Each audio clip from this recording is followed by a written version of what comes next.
everybody. You're tuning in to Mad About It. I'm your host, Becky with the good hair, aka me, aka Mad About It. It's just me, you know what I mean? If you've been here before, then you know. But if this is your first time, hello, how you doing? I am back from the longest hiatus I've ever had. I don't want to be, going for some sort of like worst podcaster ever award, but I do seem to be lining up for top 5 worst queer podcasts. Speaking of which, if somebody wants to put me in a list of that would be wonderful. I think that would help my traffic tremendously. So, I have been absent. I had top surgery. It went spectacularly well. I think if I was like the rest of the queer online content creator engine, I would just make an episode about my top surgery and about how awesome I feel and how wonderful my life is, or I'd make some sort of like Instagram reveal. I did post a picture of myself. I did do that, which to be honest is against 100% of my rules. But I did post a picture, and we'll get into that later, but I did post a picture, and I would have some sort of healing montage, you know what I mean? But I'm just going to level with you. As somebody who recently was cut in half, I can't imagine making videos about that while it is happening. And I also can't imagine the sorts of behavior that I used to see as so normal. Now it's like, what the fuck are these people doing? Like, why are you taking so many pictures of yourself after major surgery? It's like very strange to me. I will say that there are so many more trans stories out nowadays that I'm seeing a lot more people that I identify with. The sort of person that doesn't post pictures of them with their drains, not because of anything other than the fact that it's really gnarly and most people don't want to see it. Most people don't want to see it. But this episode is pretty much dedicated to things that people don't want to see. I have really struggled with what this podcast is. I've really struggled with what it is I'm doing, and that's been a big part of why I haven't had an episode. I don't want to be yet another photo timeline. I don't want to be this is my voice 2.6 months on T. Or like, you know what I mean? I don't want that. I don't think it helps. I think, if you're really that obsessed with the different stages of testosterone, you are trying to control it in your own way. For me, in my own journey, I have had to step back and accept I can't control the effects of my hormone medication the same way I could never control the effects of my estrogen. So, none of us choose the way that we look. That's just a fact. What I don't understand is that people seem to confuse I'm transgender, my body now matches the way I feel inside. They seem to confuse that with I'm transgender, I communicate everything about myself with my image. This is how I express myself with my appearance. And I did go on a series of rants in the last few episodes about how much I don't like people that do that. And I think that might have been part of my own perception. But the truth is that everyone is doing that. It's not just trans people. Everyone thinks that their body says more about them than it actually does. And as a trans person, I understand that the way my body used to look has no reflection on who I am, and has no reflection on anything other than just, the chromosomes that I was born with and the hormone patterns that resulted from those messages. That's I understand that. But there has been a bit of a miscommunication with some people at the kindergarten level. I don't know if that's the best way to put it, but at the kindergarten level, some people got it wrong. Some people didn't have people that were like, hey, you can't assume everything about somebody by the way they look. That's not how the world works. You shouldn't be racist. You shouldn't be sexist. You shouldn't be visualist. Do you know what I mean? Because quite literally, what is race, sex, gender, sexual orientation? What are these things? These are behaviors and appearances that people perceive. So what else do people perceive that affects the way that they walk through society? Their weight.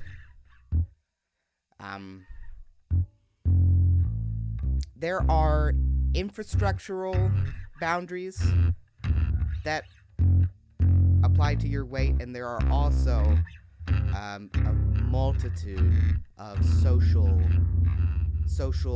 laws around your weight and your body, and what your weight and your body and your, quote, health have to do with you as a person, you as a soul. It goes back centuries. The idea that healthy body, healthy mind, healthy spirit, these things are more than just ideologies. You know what I mean? These are practices and cultures and religions, and it filters down into absolutely everything the exact same way that all of the other forces in society work. To say that, and I'm just going to put it out there, I write a lot of poems about fat. I write a lot of poems about weight. I write a lot of poems about how people perceive weight in society, and how people perceive weight related to gender, how people perceive people as more or less valuable.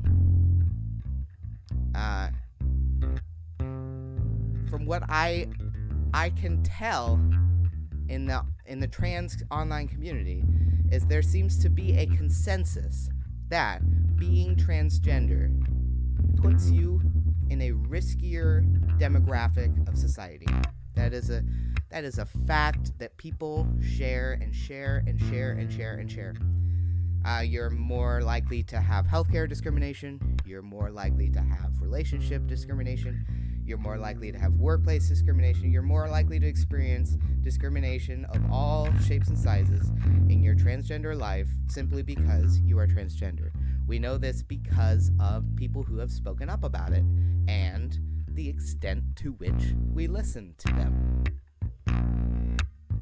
Black people have been harassed and murdered and tortured and raped and enslaved for hundreds and hundreds of years, and they're still being murdered by police on a regular basis.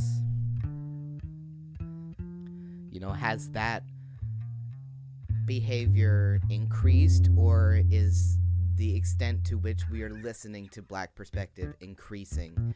And that angers the people who've been silencing them for the longest. It doesn't anger anybody that doesn't silence Black people actively. It's ridiculous. So the reason I'm bringing all this up is I've seen so much content on the trans online community. I've seen a lot of shit on Reddit. I've seen a lot of shit on Tumblr. I've seen a lot of stuff.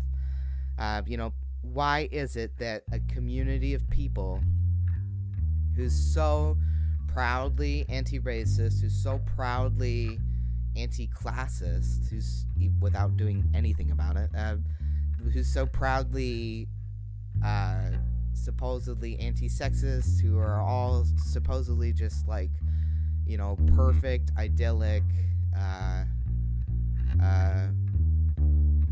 progressive gems to society. If that's not what the message is, then you know what I mean? Just there's a lot of that going around. You know what I mean? To the point where, I don't know, queer culture really, to me, is starting to seem like a forgiveness pass. I've shared this as a meme, but it's really, once you start to see it, you just can't unsee it. It's like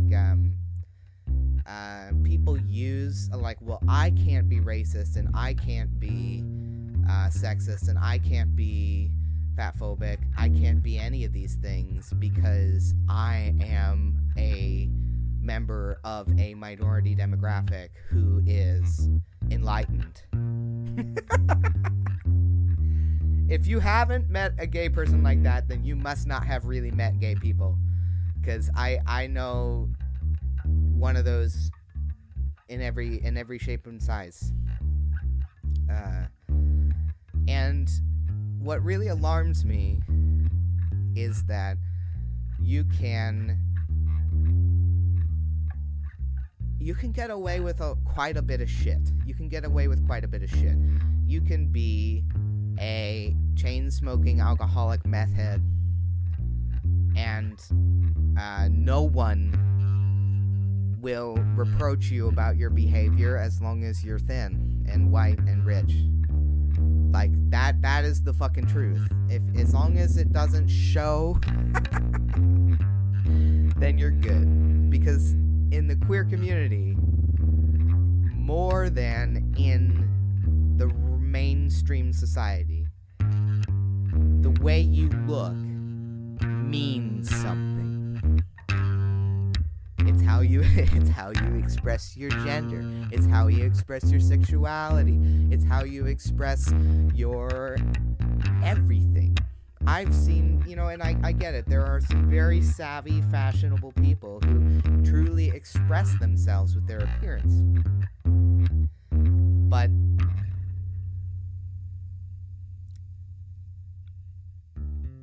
to me, as a weird, fat, outsider kid who knew that something was wrong from the moment they set foot on this fucking earth, it's never been helpful to me to hear the messages basically just love yourself enough to be beautiful, and then other people will love your beauty too. That's essentially what the gay community is constantly shoving down people's throats. That if you don't look like somebody from Queer Eye, you don't have self-esteem. And it's kind of getting to the point where not only do I not want to review Queer Eye season anything, but I just don't want to be associated with people who equate self-esteem with appearance. People who equate health with appearance. People who equate gender with appearance. People who equate fucking everything with appearance.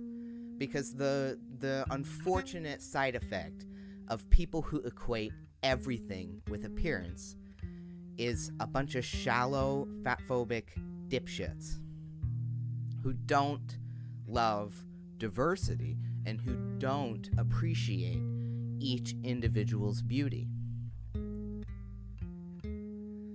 So I think it's relatively appropriate that I waited until I felt honestly just enough strength, enough sort of fortitude to have this conversation. It's a very difficult conversation for me to have. I as a child had Cushing's syndrome when I was very, very young, when I was about like 6 or 7 years old.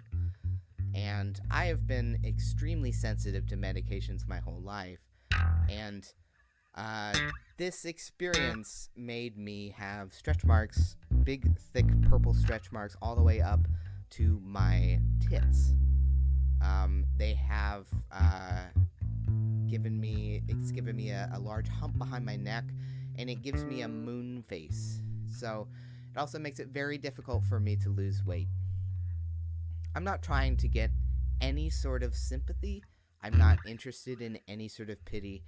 If you think that that is what I'm trying to get from talking about this, that is part of the problem. You are part of the problem. I'm just going to put it out there. You are a huge part of the problem. If somebody tells you their truth and you think, wow, you are trying to emotionally manipulate me, you are part of the problem, because that's my truth. And I'm not looking for anything other than an acknowledgement of my truth. To be honest, the whole pity sympathy thing, that's really irritated me my whole life. Because an unfortunate side effect of Cushing's syndrome is that you have very brittle bones and you have a ton of other health problems. My thyroid doesn't work. My bones are, like, my feet are too small for my, like, whole body, no matter what gender. Like, I understand, like, I'm a trans man, so I have, like, insecurities about the size of my feet, you know what I mean? But I have too small feet. I have weird problems, and I have had a very easy time being injured because of my excess cortisol. And it's not really something that I'm interested in sympathy or pity about. When you give someone sympathy or pity, you think that person is in need of something from me. You know what I mean? I don't need anything from anyone. I quite literally am just stating what happened. This is just stating what happened.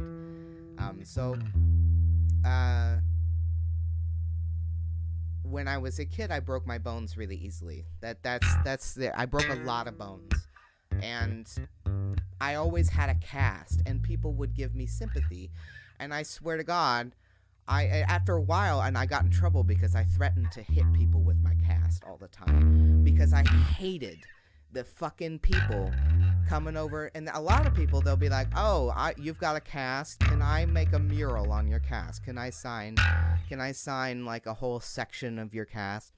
You know, I broke my leg in 2 places, and there was this girl in the class who just she could not handle how excited she was to draw all over my fucking leg. And you know what I mean? After a while, you're just like, I want to kick this lady in the face. You know, and it has absolutely nothing to do with sympathy and pity. It's quite literally just things that happen to you that then other people are now changing the way that they behave around you. No one ever thinks about what it's truly like from the perspective of the person who's just stating the truth. And I think that this is, personally, I see this all the time with Black Lives Matter and with basically any civil rights movement. People just kind of go, well, what are you trying to get? Why are you trying to get our sympathy? Why are you trying to get our pity? Like, what the hell? I don't think they're trying to get sympathy or pity. I think they're just trying to get black people from, like, you know, to stop hunting them in the streets. I think they're trying to just, like, let Ahmaud Arbery go for a jog. You know, I don't understand. Like, Arbery didn't want your fucking pity or your sympathy. He just wanted to go for a fucking run. You know, I didn't want any sympathy or pity. I just wanted to go to school and have people not climb all over me and draw all over me. It's not a comparable thing. I'm not saying it's comparable. I'm just explaining that this is my perspective. These are things that happen to me. there are real things that happen to people that make them fat. Roxane Gay talks about this extensively. She had trauma, and her weight was a way of coping with the trauma. You can read her own story to get her own information. I don't want to tell Roxane Gay's story for her. To be honest, the more I listen to old episodes of the podcast, the more it's just like, Jesus fucking Christ. In my defense, I do have intracranial pressure problems. I know that's I'm just trying to say, now they're totally managed. You know what I mean? Like, I think you can really tell in even just the tone of my voice how much less on edge I am from having healed from these issues. And that, healing from problems that you've never had is such an enormous privilege that people don't seem to understand. And again, all of this comes down to fat phobia. There are so many degrees in which we are exposed to fat phobia. It is so pervasive that I'm not sure people really understand that it's even like a bad thing. Actually, I know that they don't. I know that they don't understand that it's a bad thing. Because the truth is, when you look around and you actually pay attention to what people are saying, if you actually pay attention to what people are saying with their IRL mouths, they think that the body positivity movement is dangerous, enabling, crazy, and a lot of people. Now, I know this is going to sound a bit like the pot calling the kettle black, but there's a difference between being triggered and like having trauma. Like, being triggered in like a parody sense is what I mean. You know what I mean? Like, there are legitimate trauma triggers, and then there's people accusing other people of being triggered. You know what I mean? In my lived experience, nothing triggers people more than implying that you can be healthy and fat at the same time, or implying that a fat person can improve their health and still be fat, and they are not in dire danger. There is this omnipresent, very pervasive, extremely popular belief that being obese on its own causes significant, horrible diseases. Like type 2 diabetes, and heart disease, and high blood pressure, and, basically, to be honest with you, I'm just gonna love you. The real reason why it's so easy for me to laugh at this is because all of the issues that they accuse me of having are issues that I, in fact, do not have. I have just about every other kind of issue, but I don't have an issue with any of the stereotypical diseases associated with fat people. I am not even pre-diabetic. I've never been pre-diabetic. And I don't have high blood pressure. I actually have really healthy blood pressure. I get my blood pressure taken a lot. It's like 115/72 usually. If you want to know specifically, I actually just looked it up. I paused. My A1C is 4.8. And I weigh a little over 300 pounds. I've weighed more than this. I've also weighed a little less than this. I've weighed about 250. But when I was in 6th grade, I weighed about 230 pounds. So when I hit puberty, I gained even more weight. But I have Cushing syndrome. You know what I mean? Like, this is something that I know. It has really seriously impacted my metabolism. I have talked to endocrinologists about it. They are all confident that this just goes away when the source of the cortisol goes away.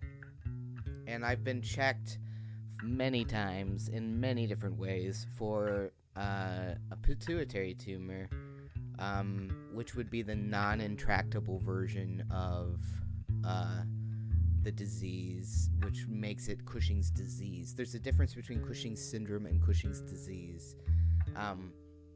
But Cushing's syndrome can be caused from medications, but it can also be caused from alcoholism, depression, anxiety, sleep apnea, chronic stress of kind of any sort. So it's pretty difficult to be trans and to be struggling with this pain and also be dealing with a stress-based disease that kills your whole body. And for people to be like, okay, the solution is no steroids, no drugs, and just try to relax. But you can't relax because it's a horrible condition. It's a horrible condition. It's really hard to relax when you're standing on two small feet. I'm doing it right fucking now. It's fucking uncomfortable. But I laugh because I've come so far. Like, that's what I'm laughing at. I'm laughing because, like, all of the pain and all of the tears and all of the failed attempts at this episode I'm just like sitting at like a midway peak with a snack, looking out over the range, like seeing old versions of myself barf on the switchbacks. That's that's what it feels like. It feels like I'm taking my break finally. I finally got a break. Top surgery gave me a fucking break. Oh my gosh, I can't even explain it. Like the moment I woke up from surgery, I was like, oh my god, it's over. And then I tell you, the first time I got up, I still get emotional thinking about that first time. And that even the first time I got up, I was like, I don't believe that this is what it's really gonna feel like. But when they unwrapped me, and there was no binding on my chest at all, and then I got up, I just lost it. I was just completely overwhelmed with joy. Man, but it was a hard thing to go through, you know? And I was so worried about top surgery for so many reasons. I was worried about the stress. I was worried about my pre-existing conditions. I was worried about whether or not I would make it through the surgery. I was, to be honest, still anxious and still upset and still angry about my first failed consultation and surgery appointment. And I'm not sure if I've even told you all about this. But the first surgeon that I went to, I had a consultation in person. We secured a deposit in person. He told me that he would do the procedure. I weighed the same that I weigh now. Then I was very sick then. This was pre intracranial pressure intervention, so I was very sick, and he okayed me for everything, and we got all queued up. And then I had my cerebral pseudotumor, and I chose to delay the surgery for that reason for 6 more months. I chose to delay that surgery. And then I talked to him in person for a 2-week before surgery consultation.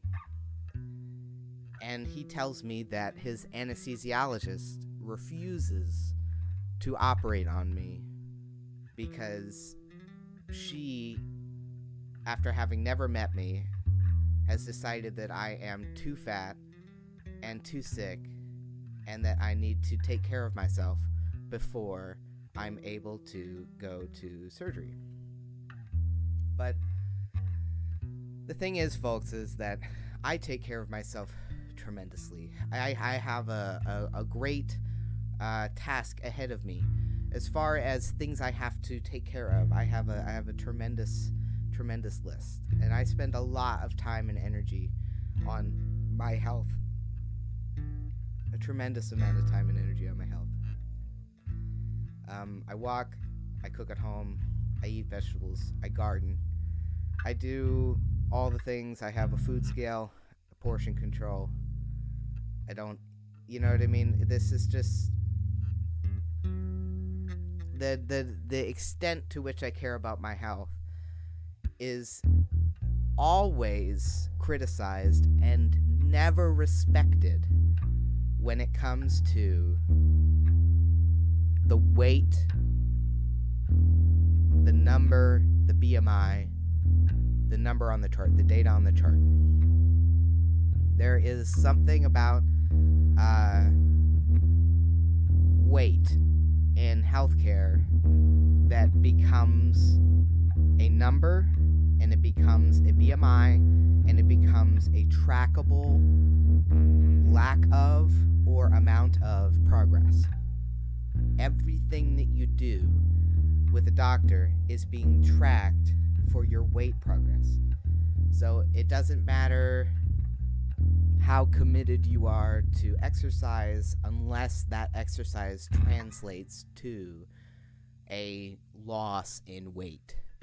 If there isn't a number that backs up your claim, then your claim is bullshit.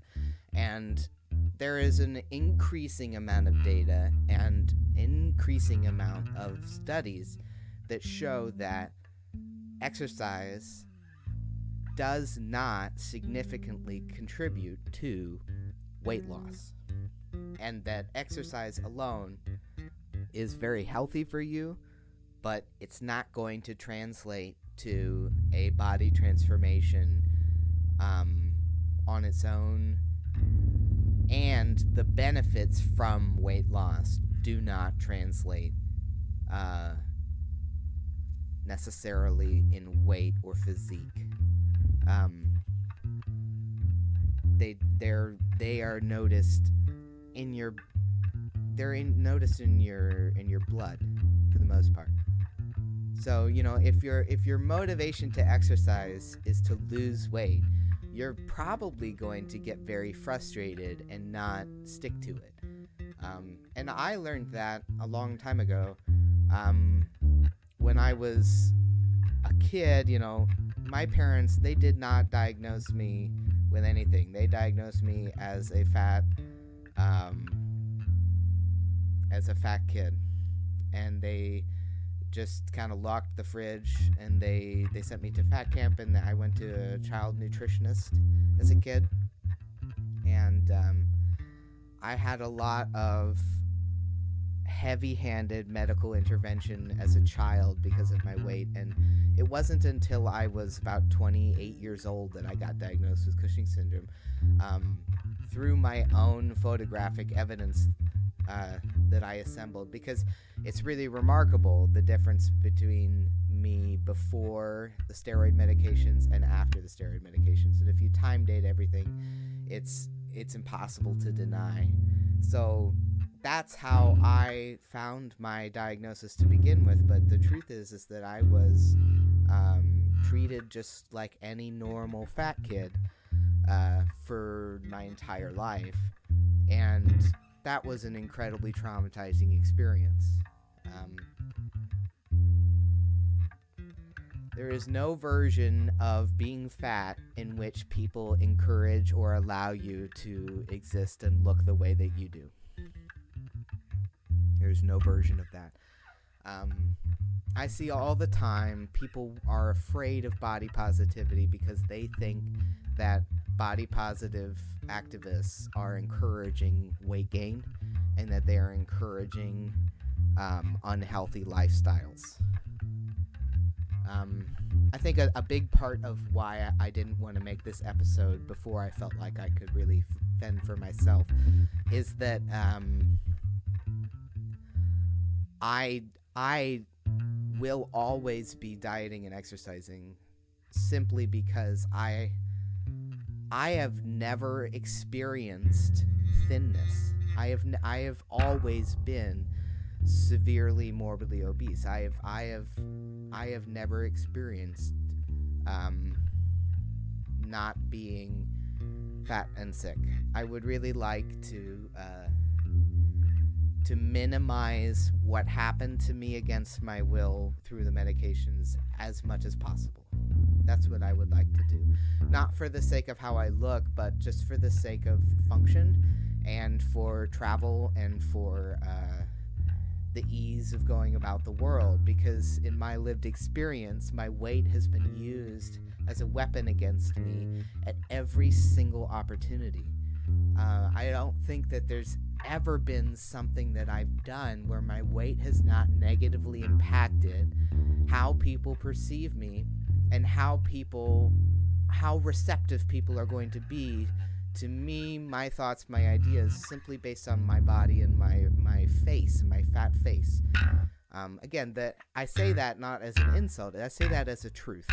You know, the Cushing syndrome gave me a fat face. I have a fat face. To be a fat-faced person is different to be, like Lizzo is not a fat-faced person. I have tremendous love and respect for Lizzo, but a huge part of why Lizzo is so successful is that her face is still attractive to thin people because it still reminds them of a thin person's face. It looks like a thin person's face on a fat person's body.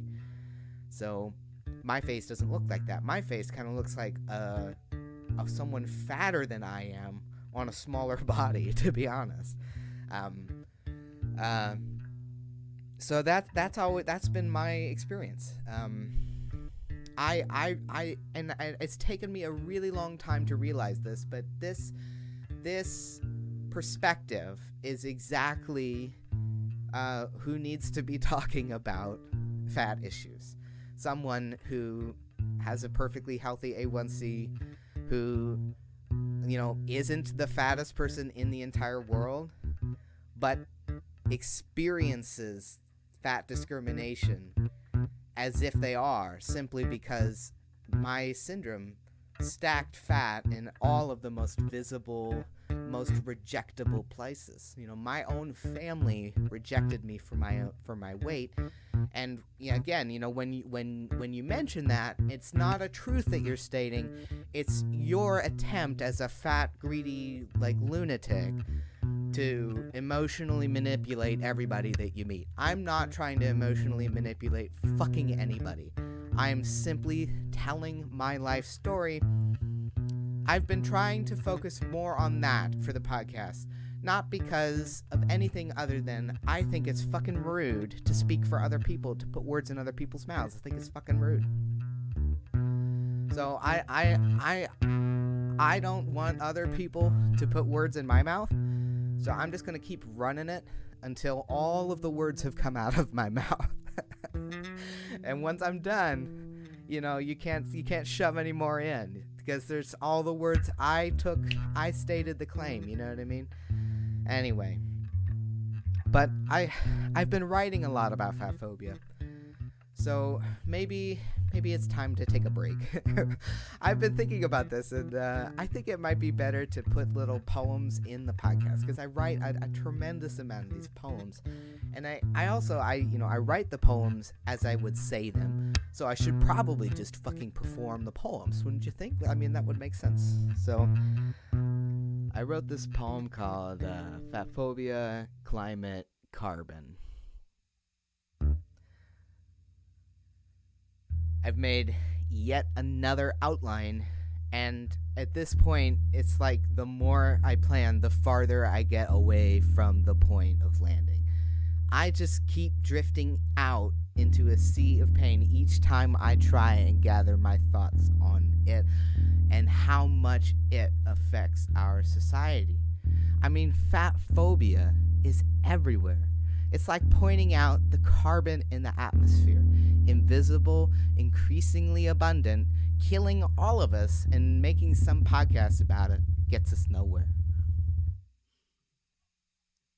It just feels hopeless, you know what I mean? Sorry, the poem's over. That was the poem. The it feels hopeless is not part of the poem, but it probably could be, you know what I mean?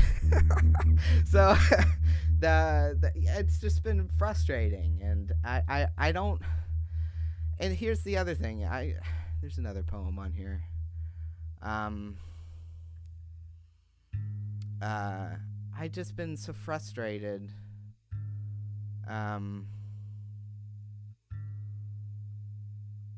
This poem's called Dumbo. And here it is. I've just been trying to figure it out. How is it that a community hell-bent on correcting everyone's personal views on sexuality, gender, race, class, patriarchy, you name it, is completely unaware and unwilling to acknowledge the many elephants in the waiting room? Elephants like me, fat tranny asshole, waiting in literal waiting rooms for years and years before GRS surgery. Elephants like sex and gender on Drag Race, making all the AMAB trans people less of a boundary to break than the AFAB. Elephants like class and wealth and how it is distributed across the queer community unevenly. How is it that those elephants are taboo while all the other elephants are cute? How many tricks do I have to learn before I'm thought of as intelligent, social, sexual, reverent, spiritual creature? How many bow ties does it take before they let Dumbo into the circus?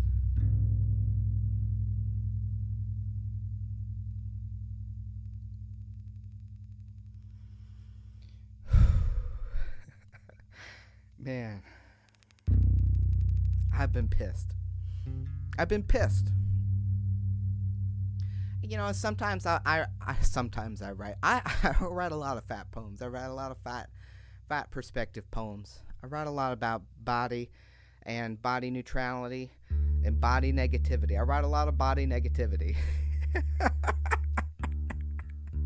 And I'm not pro negativity. I'm anti the body shamers. And there was some article I read the other day. I should just tag it in the description or something. I don't know, man. But like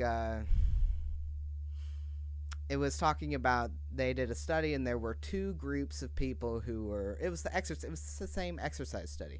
The exercise study, I already linked it in the Facebook page. You can see it. But the exercise talked about two groups. The exercise study, I should say. One was a group of people who used words like calories counting, who were taking diaries, who were piecing together their workout by how many calories they were burning. And then there were people who were doing exercise for the sake of exercise, and they just enjoyed it, and they didn't use words, and they didn't count calories. The people who didn't count calories and the people who didn't see exercise as a calculated, methodical, statistical thing that they need to manage, they called those people non-body shapers. And then the people who were in the calorie counting regiment forming people, those people were called body shapers. And the body shapers, they had less success sticking to their exercise programs, and they had less weight loss. The group that they categorized as non-body shapers, those people lost more weight and stuck to their exercise programs and didn't see it as a punishment. And this is the thing. Body positivity, body negativity, body neutrality. Everything is just body, body, body. We're talking about positive reinforcement, negative reinforcement, or no reinforcement. These are, you know what I mean? Or not no reinforcement. Neutrality is just is focusing on function over appearance. That's what I understand the body neutrality movement to be, which I understand that, but I think that body positivity has space for, to be honest, the introduction of body neutrality should be a red flag that people are misunderstanding the body positivity movement. The number one red flag to me that people are misunderstanding the body positivity movement is that they think that people are gaining weight on purpose and that they think that they are against dieting. So there is something that I see, that the dieting is violence tribe. Those people are talking about a very real, very serious issue, and people dismiss that so thoroughly that it's, I'm going to put it out there. Extreme dieting is violence, and you don't have to be an obese person to participate in extreme dieting. It is a form of self-harm. Anorexia is a form of self-harm. Eating disorders are a form of self-harm. Obese people, super morbidly obese people, can develop and display anorexic habits. They can develop and display bulimic habits. People who are of size have the same eating disorder patterns as people who are not of size. People who are underweight can be binge eating disorder people just the same as people who are super morbidly obese. So I keep tiptoeing around Reddit. To be honest, that Reddit needs its own whole episode. I know I say that about a lot of things, but this is real though. Reddit needs its own episode. I have quite a bit of observations of popular thought on Reddit is one of my favorite posts that I've done in a while. If you think that there are communities of fat people who encourage overeating that hang out and binge eat all together, if you think that exists, I encourage you to go read my post of observations and popular thought on Reddit. I don't think that this fat enablist, because that's the thing. You know how men's rights people mislabel feminism as a man-hating movement in order to put it down and in order to make other people wary and against feminism. Body negative people, they are trying to do they're running a non-stop smear campaign on body positivity. They really want body positivity to be about overeating and gaining weight and not listening to your doctor. That's what they want it to be about, because that is the version of the world that makes the most sense to them, because they've never listened to a fat perspective. Which reminds me, I should brief interlude here real quick. There's a really funny poem I wrote a while ago that this is one of my favorites. Hold on. This is my response to a lot on the internet, but this poem is called "Am I the First Fat Person You've Accidentally Met?" Correct. Some of these comments, it's like, folks, am I the first fat thoughts you've ever read? Am I the first fat person you've accidentally met? Or have you just been teaching everyone fat like this so much your life you can't read a poem on the internet without feeling the need to correct it? Man. That's just the fucking truth. I mean, people are so triggered by body positivity. The fat negative people are so triggered.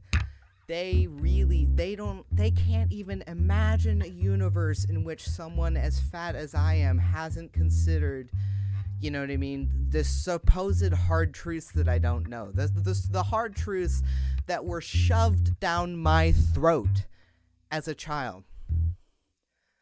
You know what I mean? Why am I a lesbian? Because I got face fucked by fat phobia my whole fucking life. Goddamn, that's a good poem right there. Jesus Christ. I tell you, it's fucking irritating to me. It's fucking irritating to me that you can't even go on the internet and journal about fat experience without people telling you to go kill yourself. I think that should be a big thing. You know, I see a lot of time trans creators are, some of them are brand new to misogyny, and they talk about it, and I love that because they're highlighting misogyny as it happens to them. My only complaint is that they seem to make a big distinction between trans misogyny and regular misogyny, when in fact, you know, these lines are blurred depending on who you're talking to. So it just kind of just depends. Like, I think that they experience misogyny, but they are trans women, so they're like, what I'm experiencing is unique to trans women. And it's like, well, actually, like, you can find a woman who's experienced what you just went through and pretty much every neighborhood street. You know what I mean? It's not very uncommon, the sort of shit that women go through. But anyway, what I find astounding is that there are some narratives that are sympathized with. There are some narratives that people shuck their pity at. And people seem to think that that's what I'm after. And I don't really understand that, because, you know, like, I am quite literally just talking about what happens to me. You know, the same way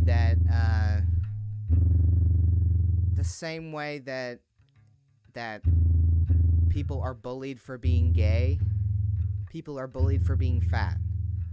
And just because some fat people lose weight and pass as not fat for the rest of their lives doesn't mean that they were never fat. And it also doesn't give them the okay go to be as fat phobic as possible.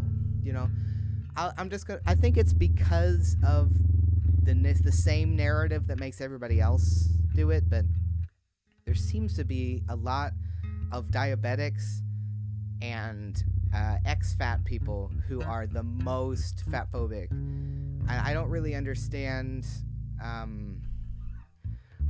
mean, I guess it would make sense, like, if you were fat because of overeating and then you stopped overeating and then you lost the weight, then that would make sense. But, like, I have Cushing's syndrome, and a lot of other people do too. Also, did you know that blood pressure medicine makes your metabolism very slow?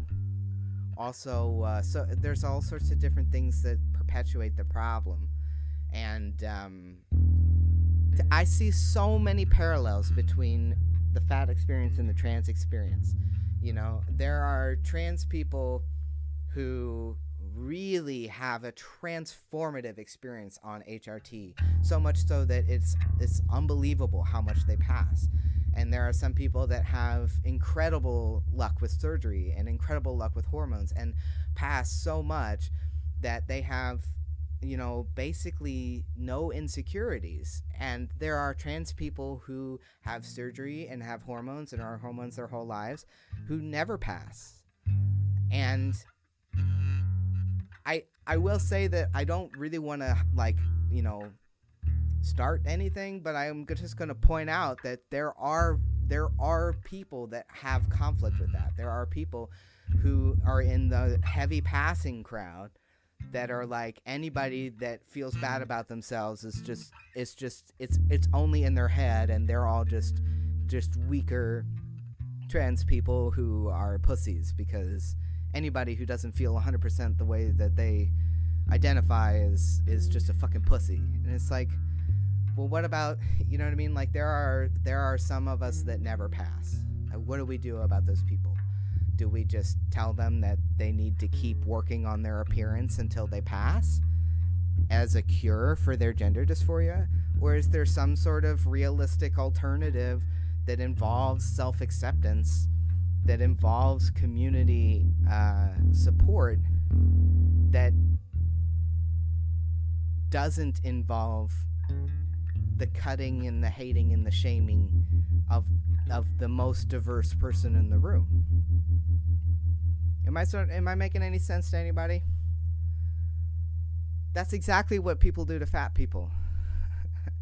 You don't have to be trans in order to be denied surgery, in order to be denied health care. You don't need to be trans in order to have any of these transphobic experiences. You don't need to be trans in order to be killed. You don't need to be trans in order to be ostracized by your family. And you don't need to be trans in order to be ostracized by society. You can do all that just fine, just being fat. That's the way the fucking world works. And yes, there are fat people who lose the weight and who keep it off, and those people tend to spend the rest of their lives managing their weight. And that is a side of the conversation that I don't see anybody having, is that when you are fat, you either have to do something about it or you have to do something about it. There's no other choice. So, I of course choose to do something about it because there's no fucking choice. But what I am confused by is the ignorance and the reductiveness and the contempt of the people who don't have this problem. It feels a lot like transphobia, except fat phobia. You know what I mean? I kind of want to call this episode At the Intersection of Fat and Trans, but to be honest, if I'm going to go with the format of all my past episodes, I would put it as fat phobia. And this would be the episode that I discuss fat phobia in its many forms. But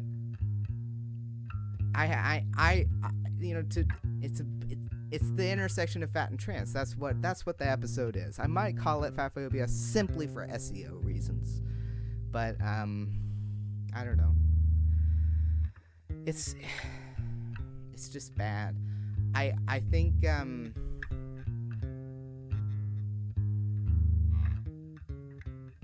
eventually here people are gonna understand. It might take decades.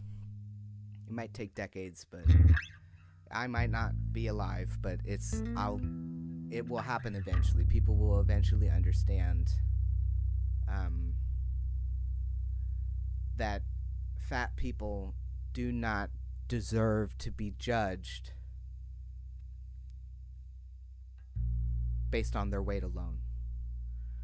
And eventually here people are going to understand the complexities of fat discrimination. It's not simply just, you need to buy an extra seat on the airplane. That's not what fat discrimination is. I see, again, we're just gonna have to have like a whole Reddit episode, but I see a lot of crazy shit on Reddit, and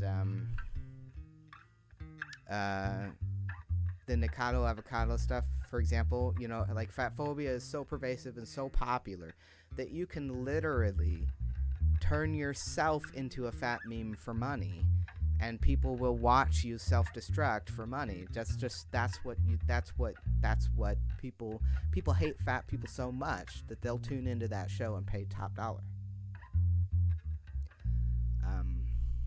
Yeah. So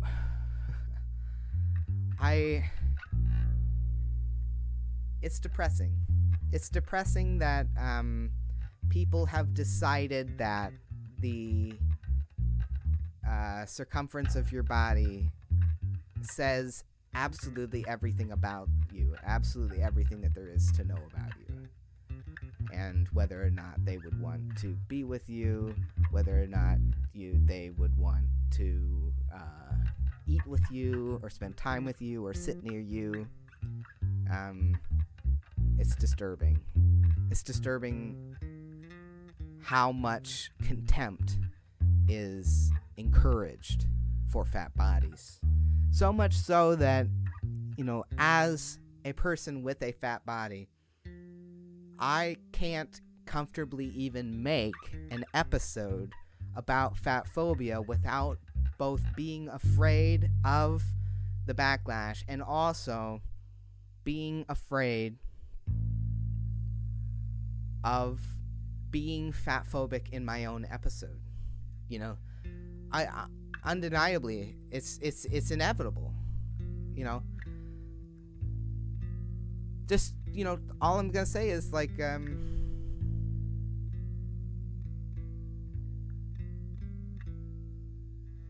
don't read everything there is to know about somebody based on their fucking face and their fat. That's all I gotta say. Just don't do it. And a fat person doesn't need to be a fat happy stereotype in order to be seen as like a member of the community. In order to fit in as a fat person, you basically have to participate in the fat version of blackface on yourself. You have to put yourself in fat face in order to pass socially. You have to fit the narrative of what the fat person does and what the fat person says.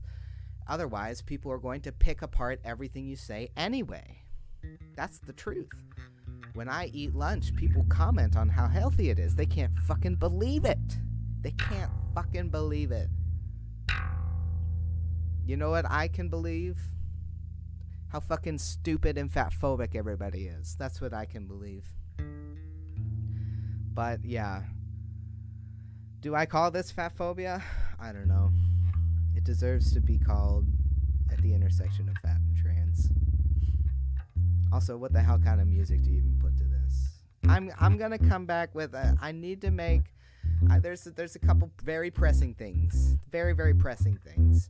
I need to make a turf update episode, obviously.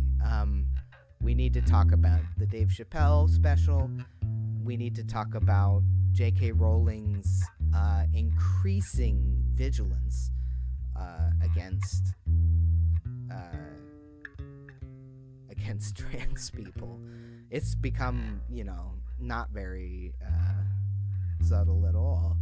So I probably need to have follow-up episodes on that, and it would be nice because Dave Chappelle and JK can share an episode.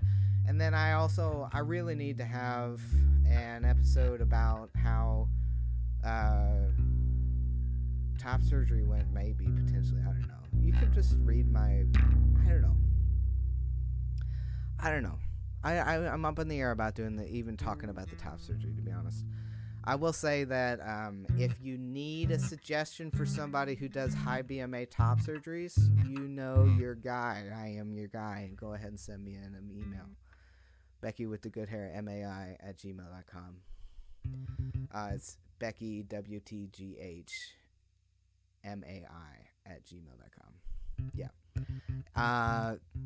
Turns out there's a lot of Mad About It and a lot of Beckys. It's fucking obnoxious. Also, somebody tried to make a podcast Mad About It. I couldn't even believe it. If you go to if there's another Mad About It, you know what I mean? bullshit.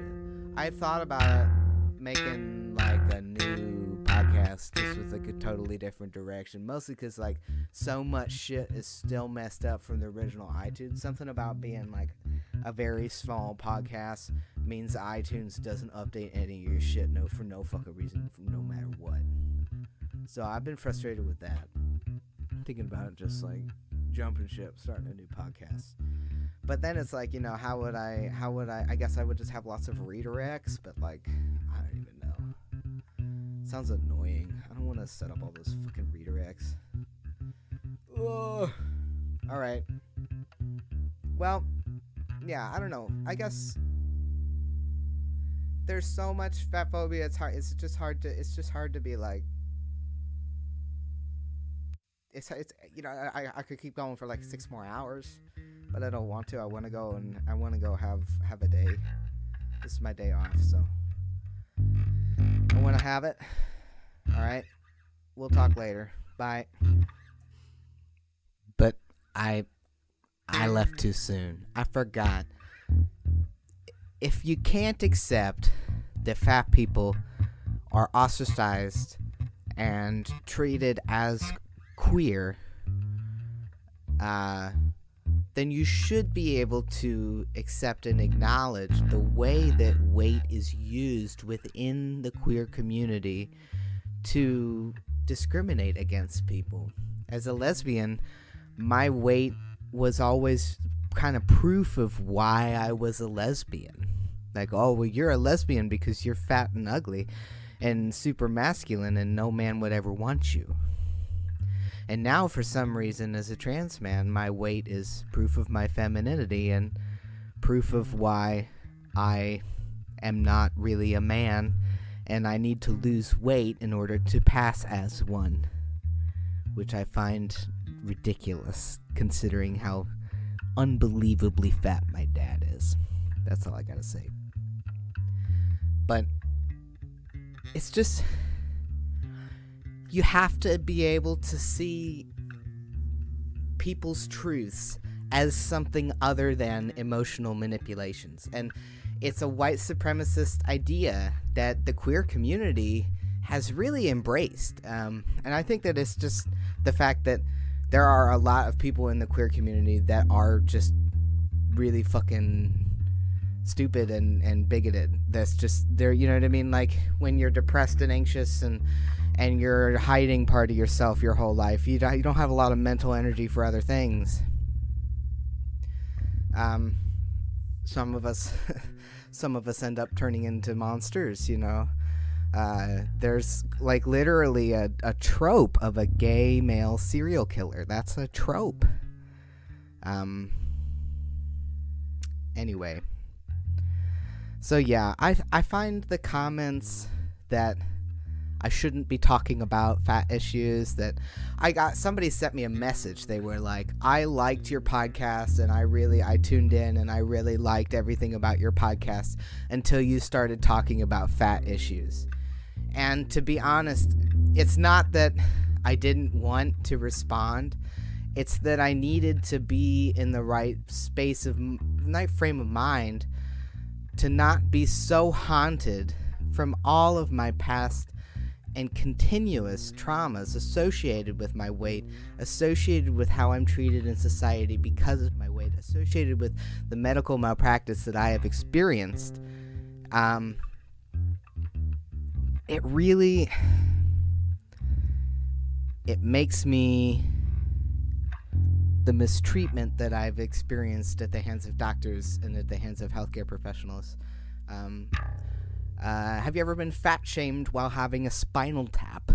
That was fun. That was a great time. I loved the moment where I got measured for surgery, for my thyroid surgery, and the lady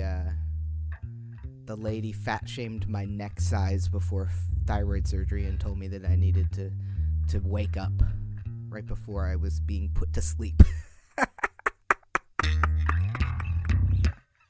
You know, like, the idea that I somehow don't know. The idea that fat people somehow don't know. I will say that it does seem like some men are privileged enough to be able to be in denial about their weight. But I don't know, I thought that before because they don't let it bother them. I think that's the difference. I don't think it's that fat men don't experience fat discrimination. I think that it's considered feminine to complain about fucking anything. And that you're not allowed to complain about fat discrimination as a man. You're just supposed to either embrace yourself, try to convince everybody that it's muscle, or hate yourself, or make self-depreciating comments about yourself all the time. And then, you know, when you turn around and lose the weight, you're supposed to have some sort of, like, 180 in self-esteem. And that's another thing that's parallel between the fat and the trans experience that I see everywhere, is the performative happiness, the performative arrival. And it is true. I have arrived. It's true. I am better than I've ever been. It's true. I am stronger than I've ever been. Otherwise, I wouldn't be able to make this fucking episode. But,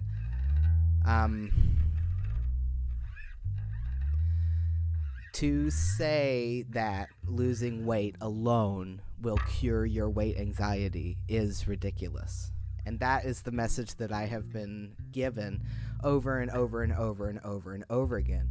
You have a problem with the way society treats you and your weight, you need to take responsibility and you need to change.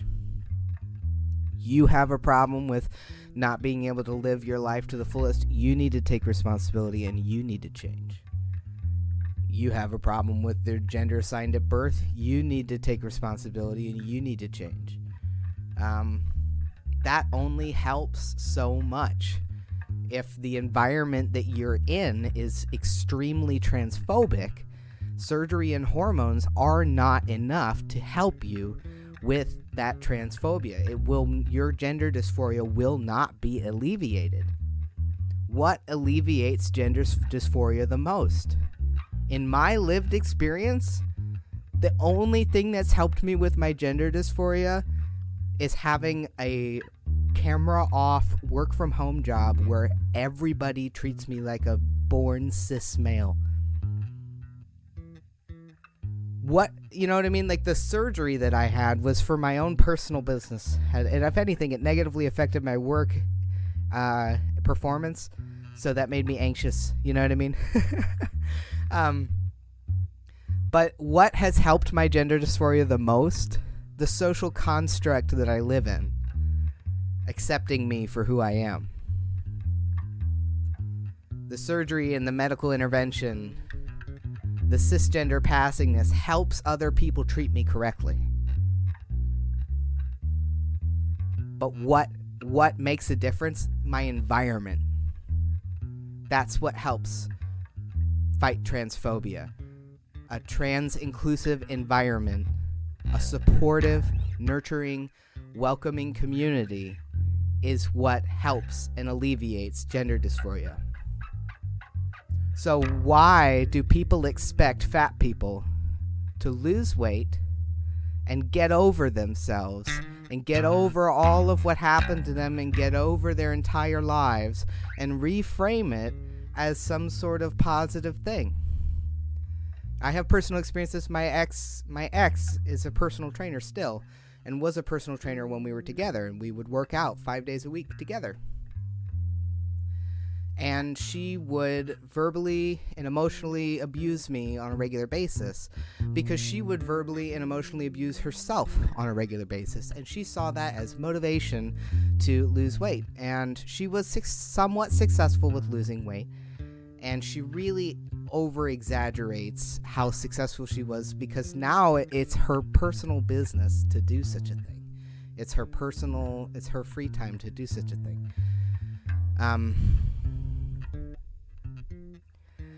I don't have a thing against personal trainers. What I have a thing against is performative, insincere, inauthentic living and inauthentic performative happiness for the sake of taking money from people. You know what I mean? Like, people have problems with corporations for these large problems, but what about just What about people who are selling false promises just in general, just cult leaders in general?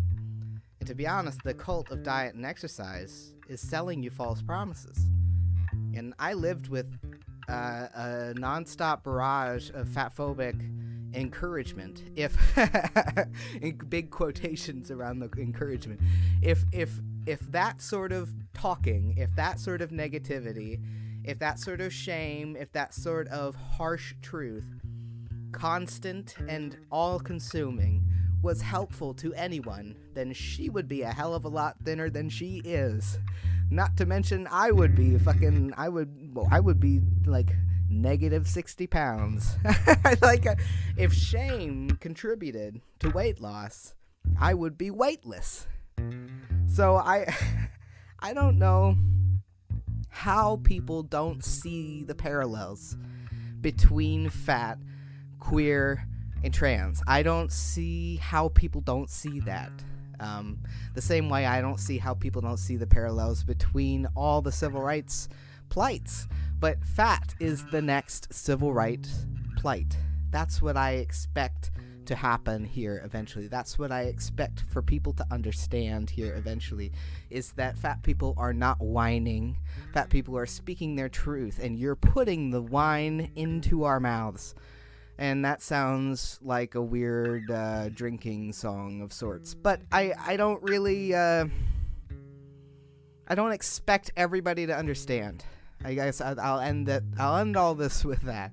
I don't expect everyone to understand, but I do expect a